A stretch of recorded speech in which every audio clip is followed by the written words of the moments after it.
TNN TV की बैनुल-अक़वामी खबरों के साथ मैं हूं रुखसार शहजाद। कैनेडियन वज़ीर आज़म जस्टिन ट्रूडो ने इमरजेंसी एक्ट के इस्तेमाल की तहकीकात का मुतालबा किया है। मज़ीद जानते हैं इस रिपोर्ट में। कैनेडियन वज़ीर आज़म जस्टिन ट्रूडो ने इमरजेंसी एक्ट के इस्तेमाल की तहकीकात का मुतालबा किया है।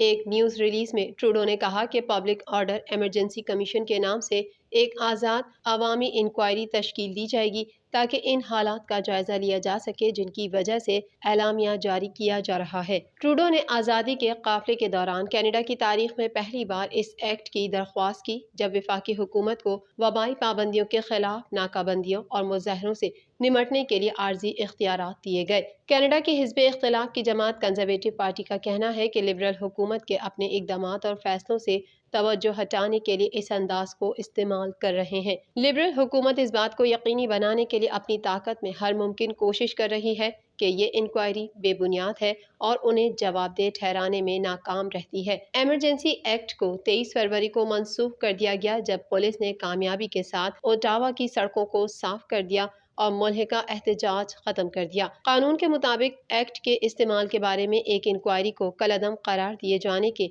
60 दिनों के अंदर तलब किया जाना चाहिए। ट्रूडो ने जब इसके इस्तेमाल का ऐलान किया तो कानून नाफिज करने वाले इदारों की कानून को मौसर तरीके से नाफिज करने की सलाहियत को दरपेश संगीन चैलेंजेस का हवाला दिया। कनाडा की मुसल्लह फ़ौज में नस्ल परस्ती और इम्तियाजी सलूक पर नज़र रखने वाली एक नई रिपोर्ट में कहा गया है कि इंतहा पसंद ग्रुपों से ताल्लुक़ रखने वाले कैनेडियन फ़ौजी अरकान की तादाद में इजाफा हो रहा है और उनका पता लगाना मुश्किल हो रहा है। इस हवाले से मज़ीद जानते हैं।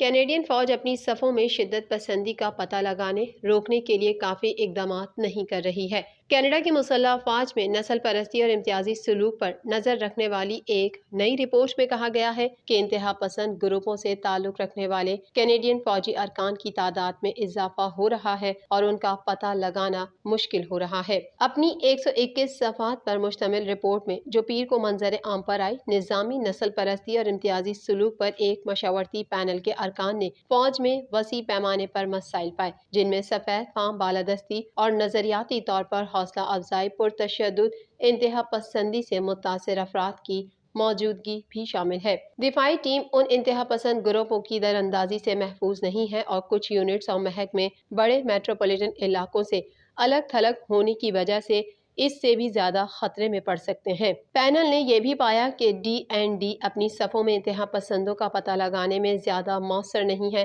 पैनल ने लिखा, सफ़ेद बालादस्ती में इजाफे का पता लगाने के लिए टूल्स को एहतराम, तैनाती और ज्यादा से ज्यादा कारकर्दगी के लिए बेहतर बनाया जाना चाहिए। शिद्दत पसंदों की मौजूदगी, नक्ल हरकत और कार्रवाइयों से मुतालिक डेटा को मुस्तैदी से जमा किया जाना चाहिए और दिफाई टीम के अहम स्टेक होल्डर्स के साथ साथ बैरूनी शराकतदार तंजीमों के साथ भी शेयर किया जाना चाहिए।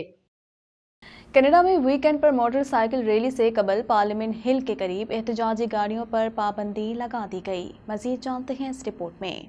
कनाडा में वीकेंड मोटरसाइकिल रैली से कबल पार्लियामेंट हिल के करीब एहतजाजी गाड़ियों पर पाबंदी लगा दी गई। रोलिंग थंडर के नाम से ऑटावा के मरकज में रैली का ऐलान किया गया है। इस मौसम सरमा के काफिले के एहतजाज की याद दिलाने वाले अनासर के साथ एक ग्रुप ने ओटावा में वीकेंड इवेंट्स के सिलसिले के मुजाहरों का ऐलान किया है, लेकिन मकामी पुलिस का कहना है कि मुजाहरीन को अपनी गाड़ियां पार्लियामेंट हिल और नेशनल वॉर मेमोरियल के करीब सड़कों पर लाने की इजाजत नहीं होगी। जनवरी और फरवरी में आज़ादी के काफिले के बरक्स रोलिंग थंडर ओटावा कोविड-19 के कवानीन को तब्दील करने की दरख्वास्त को फरोग नहीं दे रहा है, बल्कि अपनी इन ग्रुपों के साथ सफ बंदी कर रहा है जिनके मकासद मुख्तलिफ हैं। इवेंट की वेबसाइट पर 3 शराकतदारों की फहरिस्त दी गई है जिनमें शामिल हैं एक तजुर्बाकार ग्रुप जो बुनियादी हुकूक की बहाली और हिफाजत करना चाहता है, एक गिरोह जो कहता है कि वो तमाम जालिमाना कवानीन का खात्मा चाहता है और एक प्रो कॉन्वॉय स्ट्रीमर जिसकी वीडियोस ओटावा के कब्जे के आखिरी दिनों की हैं और जो उसके बाद से आज़ादी रैली सर्किट में अक्सर आता रहा है। ओटावा पुलिस ने कहा कि रिहायशियों को इस हफ्ते के आखिर में मरकजी और मगरिब में एगलसन रोड पर एक गैर मुतय्यना इज्तिमाई जगह के आसपास सफर में ताख़ीर की तवक्को करनी चाहिए। एक ट्रैफिक प्लान पर काम जारी है और इसमें शहर के बाज़ सड़कों को गाड़ियों के लिए बंद करना शामिल हो सकता है। امریکہ کے سابق صدر ڈونلڈ ٹرمپ پر توہین عدالت کا جرم ثابت ہونے کے بعد انہیں عدالتی فیصلے پر عمل درآمد تک روزانہ $10,000 جرمانہ بھرنے کا حکم دیا گیا ہے۔ اس حوالے سے مزید جانتے ہیں۔ امریکہ کے سابق صدر ڈونلڈ ٹرمپ پر توہین عدالت کا جرم ثابت ہونے کے بعد انہیں عدالتی فیصلے پر عمل درآمد تک روزانہ $10,000 جرمانہ بھرنے کا حکم دیا گیا ہے۔ امریکی میڈیا کے مطابق نیو یارک کے جج نے سابق صدر ڈونلڈ ٹرمپ کو توہین عدالت کا مرتکب قرار دے دیا۔ جج آرتھر اینگرون نے فیصلے میں کہا کہ سابق صدر ڈونلڈ ٹرمپ عدالتی حکم پر عمل نہ کر کے توہین عدالت کے مرتکب ہوئے ہیں اور جب تک وہ عدالتی احکامات پر عمل نہیں کرتے انہیں روزانہ $10,000 کا جرمانہ ادا کرنا ہوگا۔ نیو یارک کے اٹارنی جنرل کے دفتر سے جاری بیان میں کہا گیا کہ صدر ٹرمپ نے عدالتی حکم کی خلاف ورزی کرتے ہوئے ضروری دستاویزات فراہم نہیں کی۔ اٹارنی جنرل کا دفتر سابق امریکی صدر کی کمپنی کے خلاف 2 سال سے تحقیقات کر رہا ہے، جس کے دوران متعدد مالی بے ضابطگیوں اور جعلی دستاویزات سامنے آئی ہیں۔ ٹرمپ کی وکیل کا کہنا ہے کہ عدالت کے فیصلے سے احترام کے ساتھ اختلاف کرتے ہیں اور اس فیصلے کے خلاف اپیل کی جائے گی۔ یوکرین پر روس کے حملے کو شروع ہوئے اتوار کے روز 2 ماہ مکمل ہو گئے۔ روسی فورسز نے بظاہر فی الحال دارالحکومت کیف پر قبضہ کرنے کی کوشش ترک کر دی ہے۔ ایک اعلیٰ روسی کمانڈر نے کہا ہے کہ ماریوپول شہر کو آزاد کرا لیا گیا ہے اور اب فوجی کارروائی کا دوسرا مرحلہ شروع ہوا ہے۔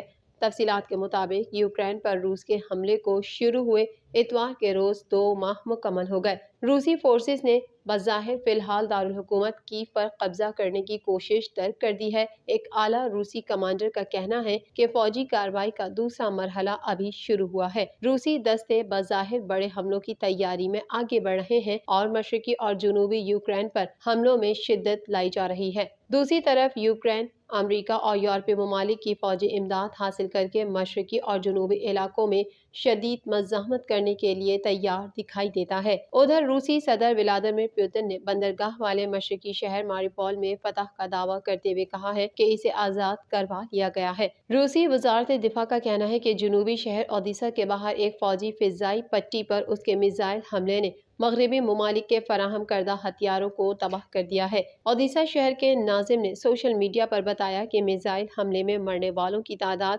بڑھ کر کم از کم 8 ہو گئی ہے، جن میں ایک 3 ماہ کی بچی بھی شامل ہے۔ یوکرین کے صدر ولادیمیر زیلنسکی نے زور دے کر کہا کہ وہ روسیوں کے ساتھ مذاکرات جاری رکھنے کے لیے تیار ہیں۔ انہوں نے کہا کہ وہ مزید جانی نقصان کا باعث بننے والے اس تنازع کو ختم کرنا چاہتے ہیں۔